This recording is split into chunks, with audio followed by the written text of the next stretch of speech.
Touhou.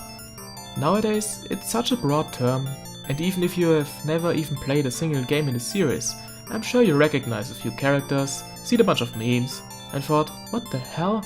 At least once as you stumbled upon gameplay of one of the games and saw the ridiculous amount of bullets on the screen. But let's try to forget all of that for now. Let's return to the beginning of the series, where there were no spell cards, no flying around the screen, no idiotic ice fairies, and heck, not even any regular enemies, just this goddamn yin-yang ball that keeps hitting me!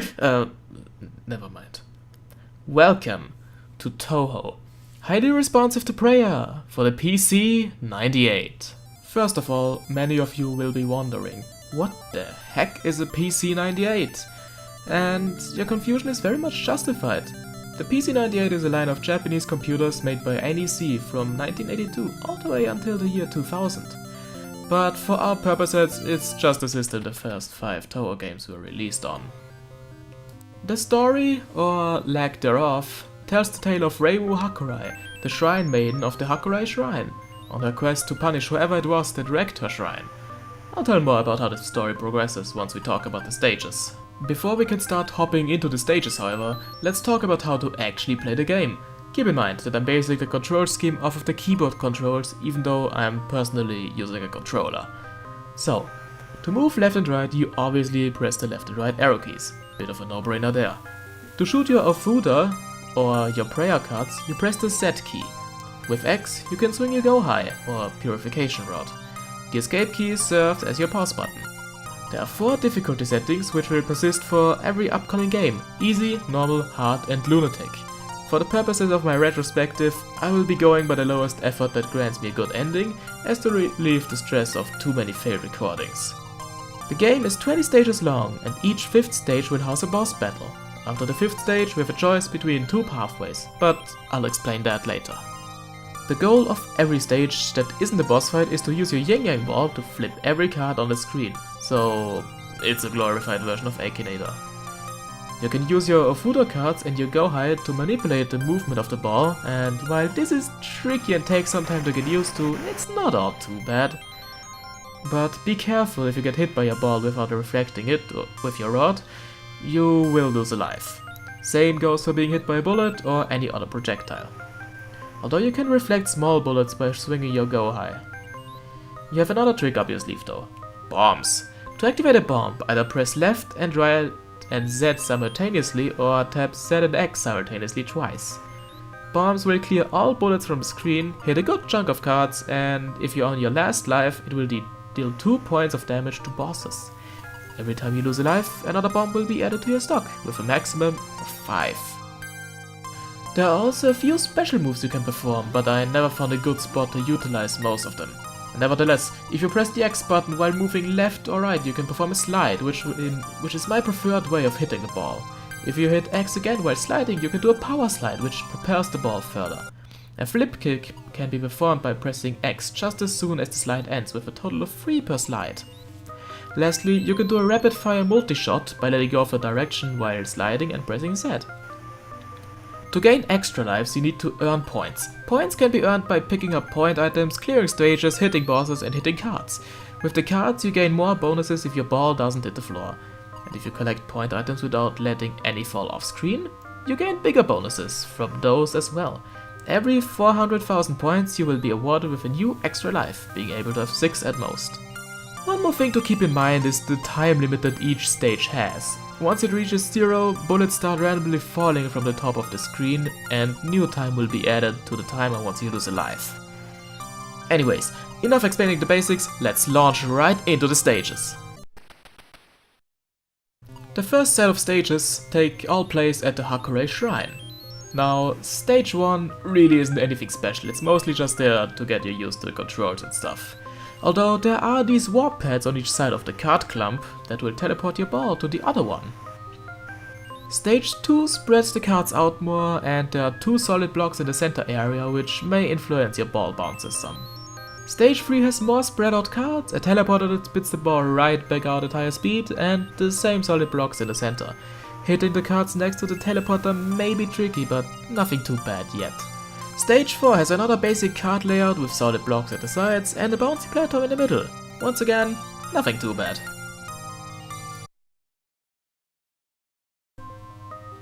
Alright, boss time. The gatekeeper of the Hakurei Shrine, Shingyoku, starts off by firing some bullets in a circular fashion and then rushes at you.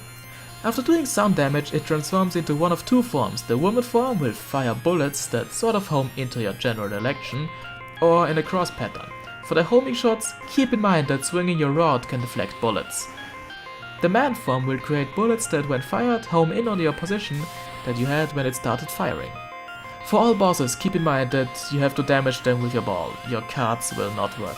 But don't forget about the cards, as they can nullify shots. After defeating Shingyoku, you get a choice of either Markai or Hell. I'll be discussing both parts, but for now, let's head into Hell.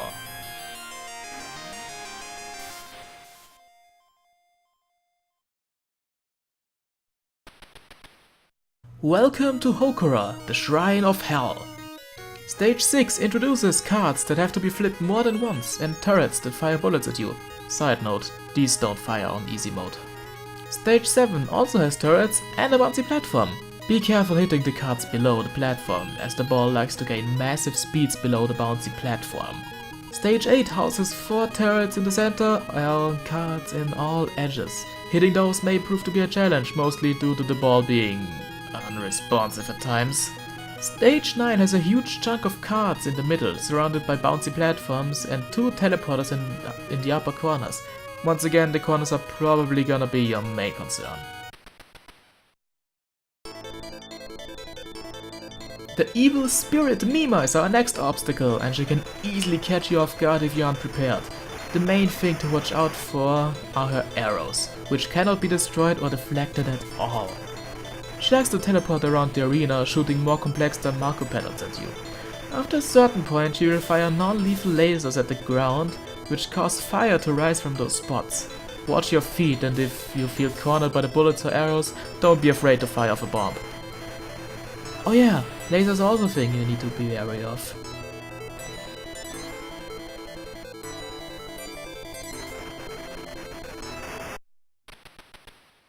As we venture deeper into Hell, we reach the rotting world of flame. Stage 11 is fairly basic, with 4 turrets watching over you and another basic card set. Now, stage 12 is really annoying, as the cards are clustered in the center and are protected from underneath with 4 solid blocks. You need to aim your ball so it lands above the blocks and maybe even bounces inside the little bowl they form. But getting that to work is pretty tricky. Bombs may be a better solution here.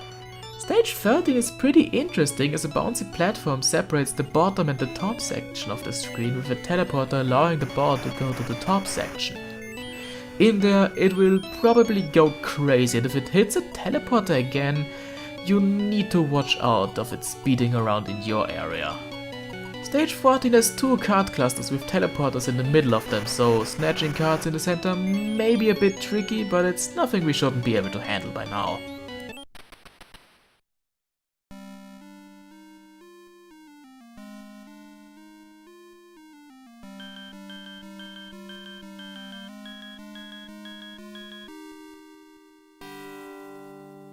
The hellish moon, Kikuri, awaits us now, and oh boy, now we're getting into spicy boss territory. She starts off the battle by shooting bullets in a circle outward of a bronze disc, and this can get really tricky to dodge, as the attack lasts for a long time. Next up, she shoots small circles made from bullets and spawns 2 spirit flames that shoot at you from the top of the screen. The spirits may also shoot flames downwards, causing fire to erupt from the floor. Oh, now she shoots lasers. Isn't that lovely? These seem to be aimed to the left and right of you, so watch your movement and don't panic around too much. Next up, bullets appear from all over the screen, and then Kikuri shoots thinner lasers straight at your direction. Keep moving.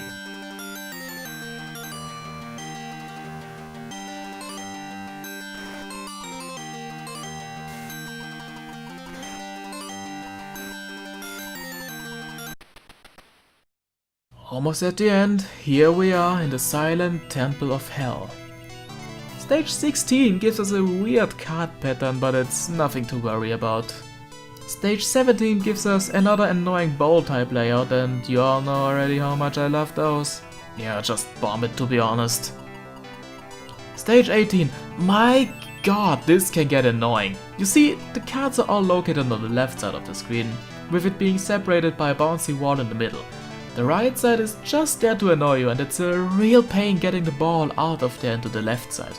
Once you get it to the left, you pretty much beat the stage, just watch out you don't get hit. Stage 19, also known as the life refill point. There's no real challenge here, just a lot of cards laid out in such a way that you can very easily replenish your life stock here. Nothing more to it.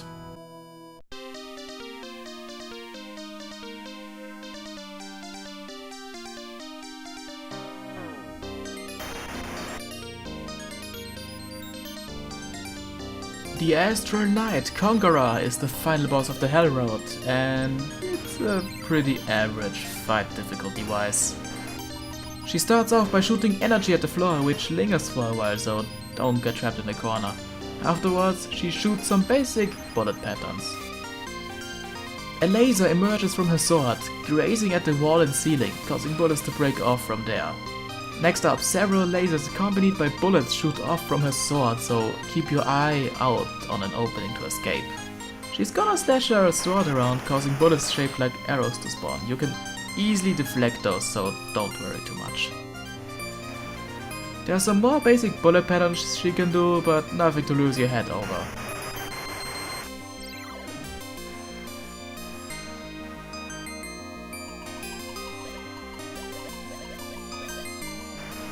And with that, Conqueror is defeated. Let's move on to the Makai route, shall we?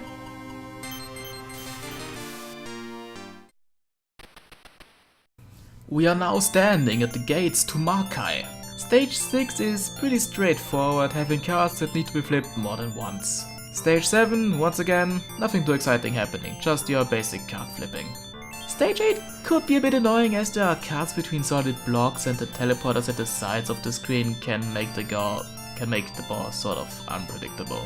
Stage 8 could be a bit annoying as there are cards between solid blocks, and the teleporters at the side of the screen could make the boss sort of unpredictable.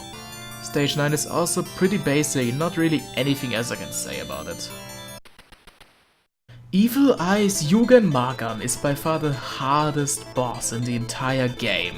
First of all, get in between the eyes as they will immediately shoot off a laser straight down. Next up, the outer eyes will shoot some bullets at you, but this isn't the hard part though. After that, the inner eyes open and shoot arrows that cannot be deflected between you. Then they start shifting the focus of the arrows, and this could either be a blessing or a curse for you. More often than not, it's gonna be a curse. Don't forget your bombs, this is where you're gonna need them. Once you lower its health far enough, the upper eyes start shooting lasers at you. Move to the right, then to the left, and finally to the middle to avoid them. All eyes open now to form a star that will shoot bullets at you. Every time you hit an eye, it will close and another one will open, so you cannot focus on one hitbox at a time. Watch out for the star as well, as after it is done with the bullets, it will come crashing down towards you.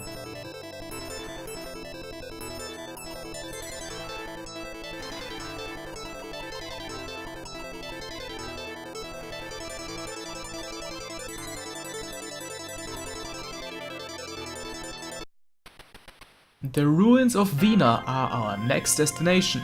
Stage 11 is another basic one, although the cards at the bottom of the screen are kind of annoying. The same song and dance also goes for stage 12, it's really nothing special. Jeez game, you really aren't giving me a lot of material to talk about, huh? Stage 13, once again, it's as basic as you can get. The solid blocks in the middle aren't even that big of a hindrance this time around. Stage 14, yeah, I got nothing. Basic as everything else in here. Can we move on to the boss, please? Alice, the Innocence Devil, is our next opponent, and nowhere near as frustrating as Yugen Magan.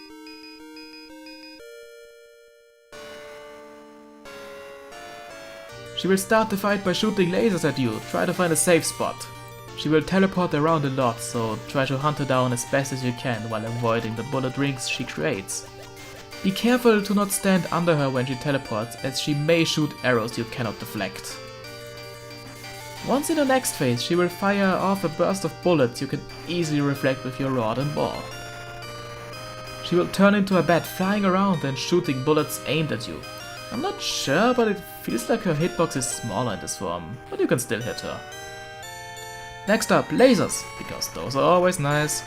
Keep away from the lasers and reflect any bullets that may be coming your way. If you feel like you're getting cornered, bomb to get out of there.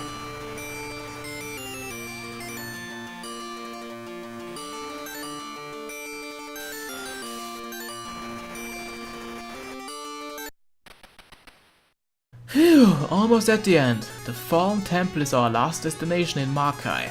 Stage 16 has cards spread evenly around the screen. Your best bet is honestly to bomb it. It's quite the hassle to hunt down every card here. Stage 17. Finally, something interesting! The screen is split in the middle, cards on both sides. Personally, I like to finish one side before letting the ball roll over to the other. It's fun to let the ball rip the cards apart. Stage 18 has the cards arranged in a cross? Okay then. Well, this can get quite tricky and annoying, especially at the top of the cross, so don't feel bad to use a bomb or two here. Stage 19 is probably the fewest cards of any stage, but that doesn't make it easy. Get the ball into one of the sides, then trap it in there by shooting your cards repeatedly until the cards are gone. Then move on to the next side. The time limit is pretty strict in the stage, so watch out.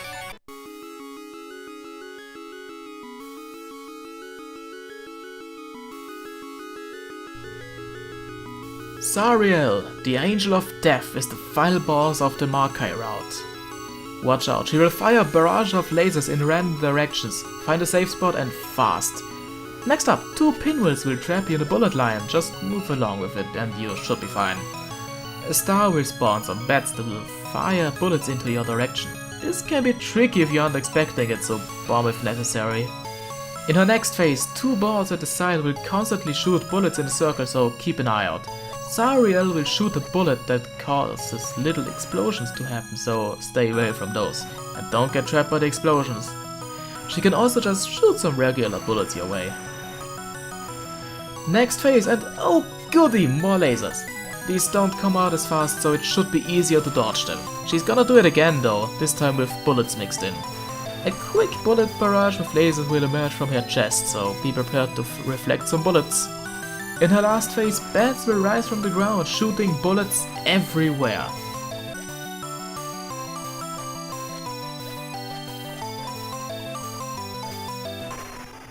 But that's it, right? Well, no, there's one more phase after you defeat her. Zariel Core will shoot a quick surge of bullets, be sure to shoot back with your cards. Then she will create a ceiling of bullets that will drop onto you, reflect them. Leaves will fall down from the ceiling, and they are slow enough that you shouldn't have trouble dodging them. But there we go, Zariel is defeated.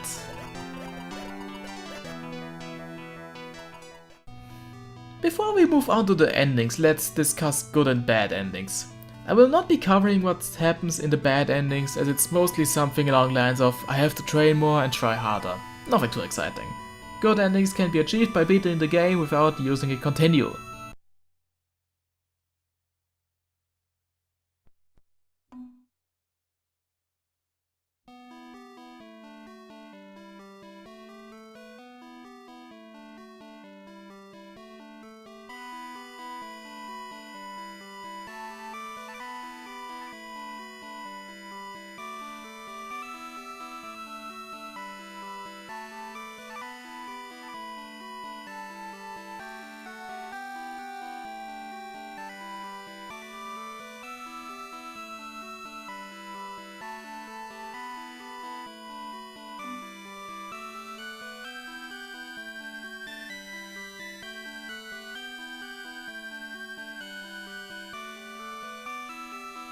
Anyways, by beating the Hell route, the Yin Yang Orb will transform into a strange creature that starts wrecking the shrine.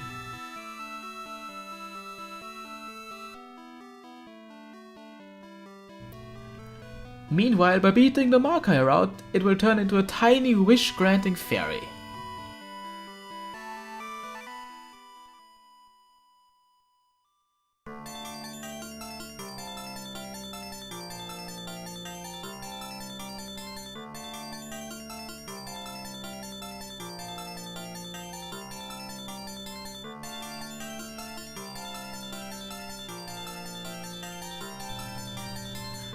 Well, anyways, that's pretty much it as far as this game goes. There is a sound test, but it's mostly just so you can listen to the music. Now, while it certainly isn't my favorite in any way, shape or form, I do still get enjoyment out of playing it occasionally. And one thing is for certain, the music is great. Well, I hope you enjoyed the first episode of the Touhou Retrospective, and be sure to let me know what you think so far. I hope to catch you all here next time when we delve into the first Danmaku shooter.